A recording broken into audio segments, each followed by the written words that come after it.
Jazz, a grande arte. É bastante comum ouvir que o jazz é a única forma de arte genuinamente americana. Da mesma maneira, é amplamente aceito que o estilo nasceu na cidade de New Orleans, no início do século XX.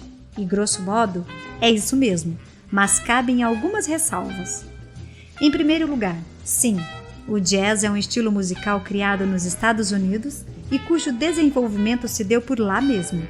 Se é mesmo a única forma de arte criada naquele país, cabe o questionamento. Mas o que é certo é que, a despeito da cena principal ter ocorrido em Nova Orleans, manifestações semelhantes foram registradas em Memphis, St. Louis, Dallas, Kansas City e outras cidades do sul e do meio-oeste dos Estados Unidos.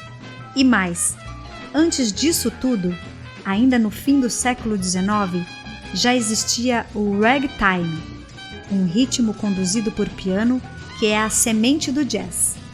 Além do piano, a outra característica principal do ragtime é que se tratava de uma música que seguia à risca a partitura, o que, curiosamente, é o oposto do jazz, que se serve muito mais da improvisação.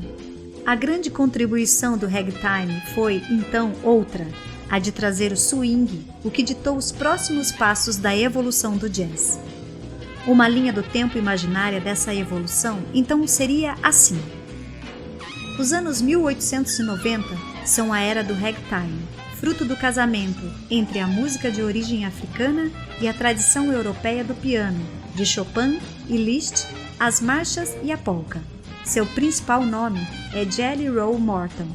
Nos anos 1900, o jazz nasce em New Orleans e na década seguinte, o gênero se muda para Chicago, onde vai ganhar influência do blues.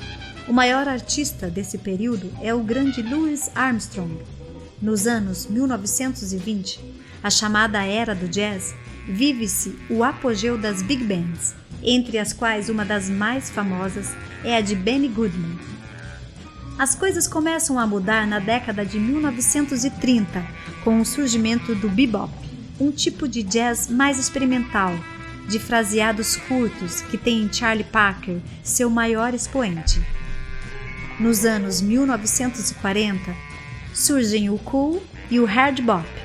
É quando entra em cena o revolucionário Miles Davis e seu sopro frio e preciso.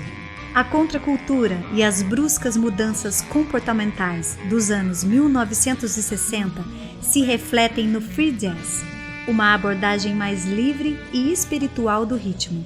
Um já experiente John Coltrane entra com tudo no subgênero, que tem também em Ornette Coleman outros de seus arquitetos.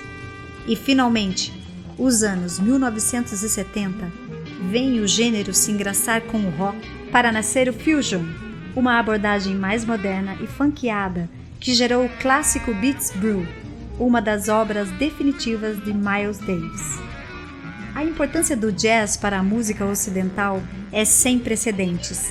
Seus ecos se encontram no soft rock, no pop radiofônico, nas trilhas sonoras para o cinema, no hip hop e também na música experimental de talentos como Ryuichi Sakamoto, Philip Glass e o mestre John Cage.